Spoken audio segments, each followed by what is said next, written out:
కార్మిక క్షేత్రమైన పారిశ్రామిక ప్రాంతంలో గురువారం రంజాన్ పర్వదిన వేడుకలు ఘనంగా జరిగాయి. ముస్లింల ప్రముఖ పర్వదినమైనటువంటి రంజాన్ పండుగ సందర్భంగా ఉదయం గోదావరికని శారదానగర్ ఈద్గాతో పాటు స్థానిక 4 లైన్ ఈద్గా వద్ద ప్రత్యేక ప్రార్థనలు నిర్వహించారు. ముస్లిం మత పెద్దలు రంజాన్ పర్వదిన నేపథ్యాన్ని, విశిష్టతను వివరించారు. ప్రార్థనల అనంతరం ఒకరినొకరు ఆలింగనం చేసుకుంటూ పరస్పరం పండుగ శుభాకాంక్షలను తెలియజేసుకున్నారు.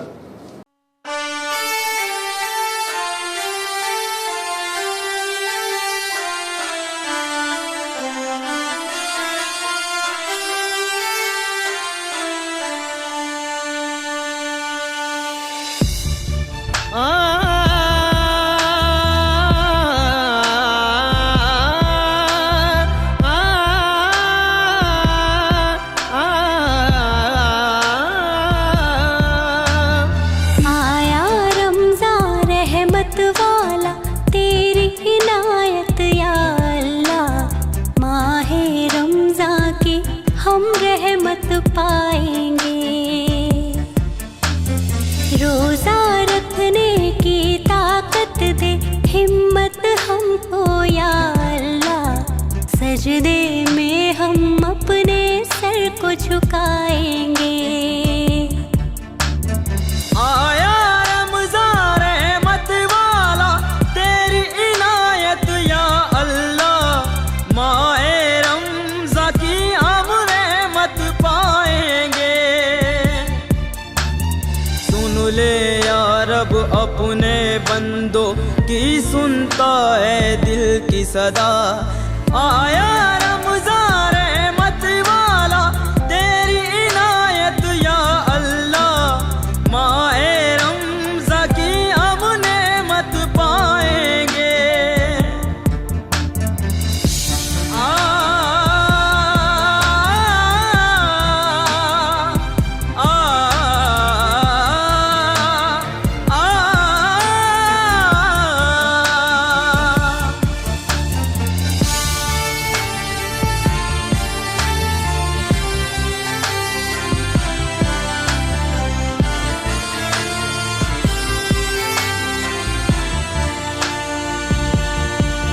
तेरा शुक्र खुदा है, ये महीना मिला है, रोज़ेदार बना दे मेरी बस ये दुआ है।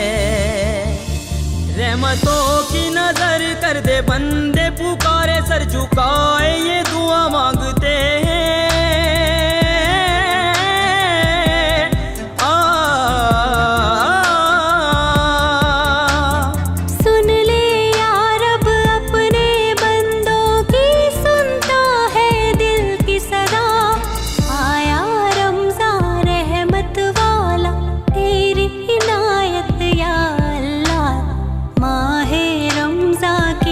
हम रहमत पाएंगे।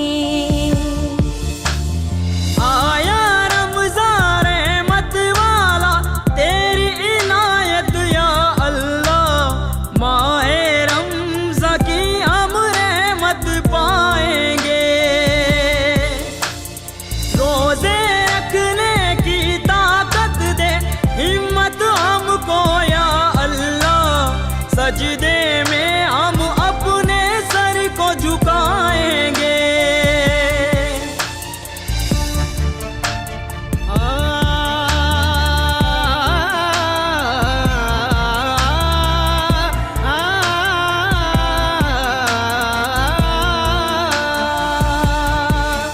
सहता अश्कों का धारा, तू है तारीख का सहारा, तुझको सारे जहां में हमने मौला पुकारा। बख्श दे तू खताएं अपने बंदों की, मौला जाए तेरे दर से अब कहाँ जाए।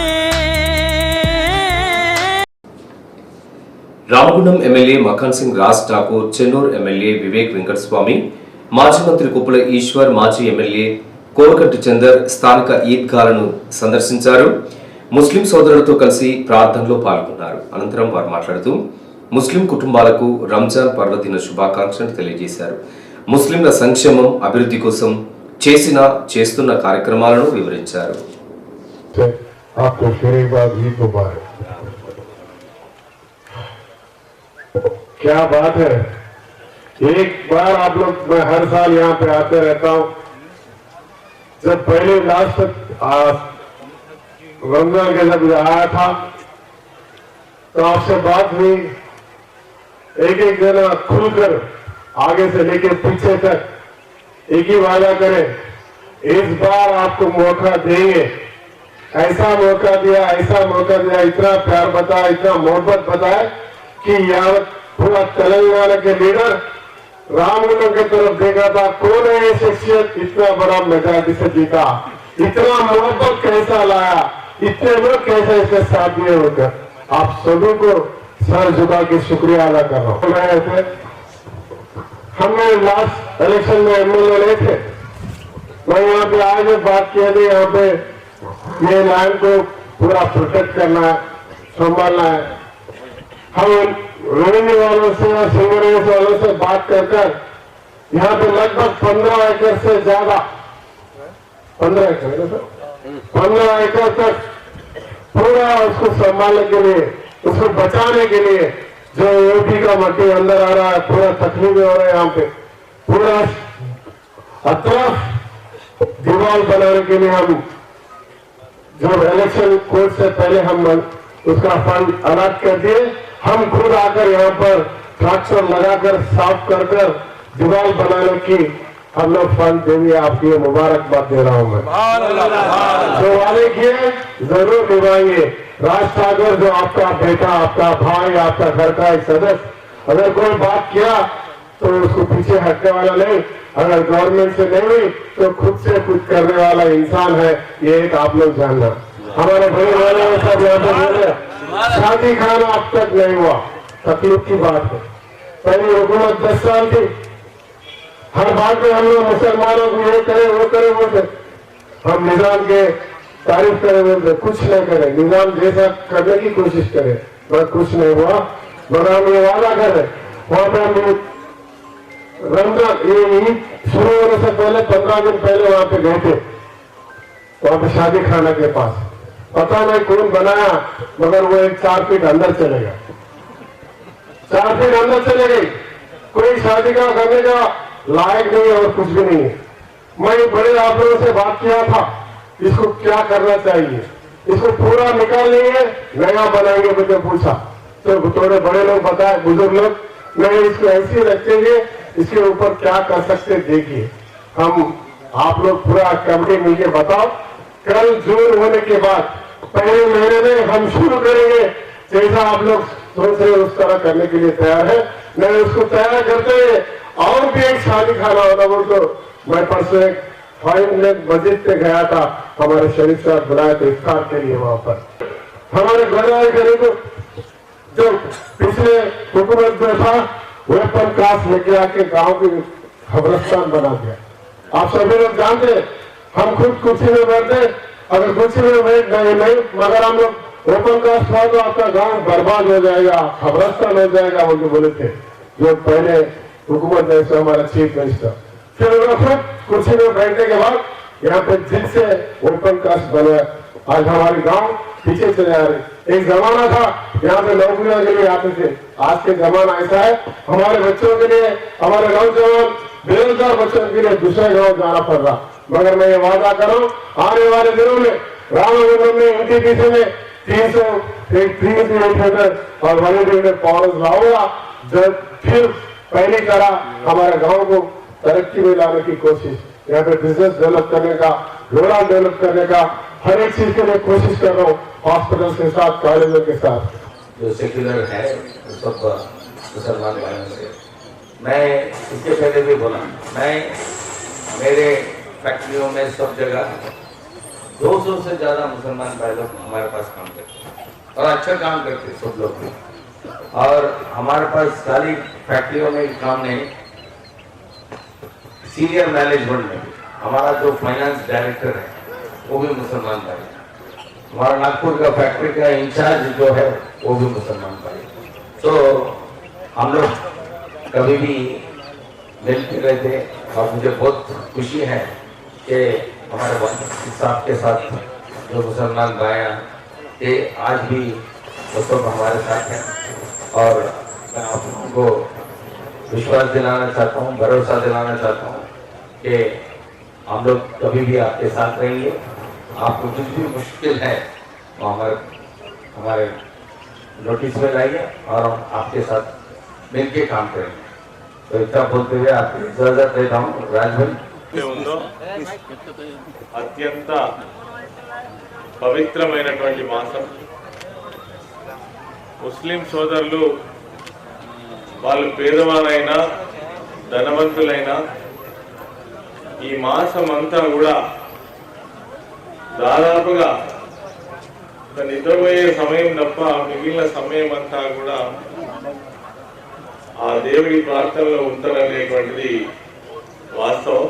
అందరూ బాగుండాలి, ఎక్కడ కూడా ఎవరికి అన్యాయం జరగవద్దు, అందరూ అందరితో కలిసి ఉండాలి, ప్రజలందరూ సుఖ సంతోషాలతో ఉండాలనేటువంటి భావంతో ఈ యొక్క మాసం అంతా కూడా మీరు ప్రార్థనలో ఉంటారు. మరి ముఖ్యంగా మన రాష్ట్రంలో గౌరవనీయులు మాజీ ముఖ్యమంత్రి వర్గ కేసీఆర్ గారు వచ్చిన తర్వాత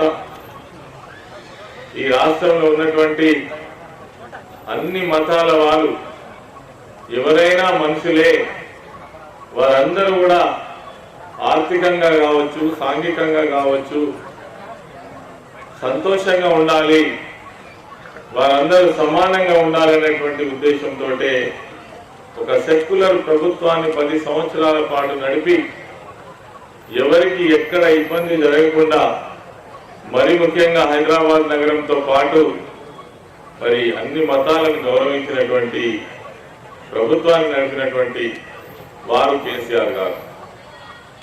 ఈ సందర్భంగా మా సోదరులకు నేను ఒకసారి తెలియజేసే విషయం ఒకటే, దేశంలో చాలా రాష్ట్రాలు ఉన్నాయి, ఆయా రాష్ట్రాలలో చాలా ప్రభుత్వాలు ఉన్నాయి.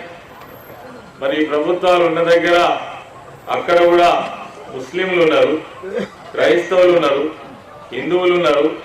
మరి వారందరి యొక్క సంరక్షణ జరగాలని ఆలోచించినటువంటి ప్రభుత్వము మరి ఏ రాష్ట్రంలో ఉన్నది అని అంటే అది ఖచ్చితంగా తెలంగాణ రాష్ట్రంలోనే జరిగిందని మాత్రం నేను ఖచ్చితంగా చెప్పగలుగుతాను. వేరే రాష్ట్రంలో ఎందుకు లేవు?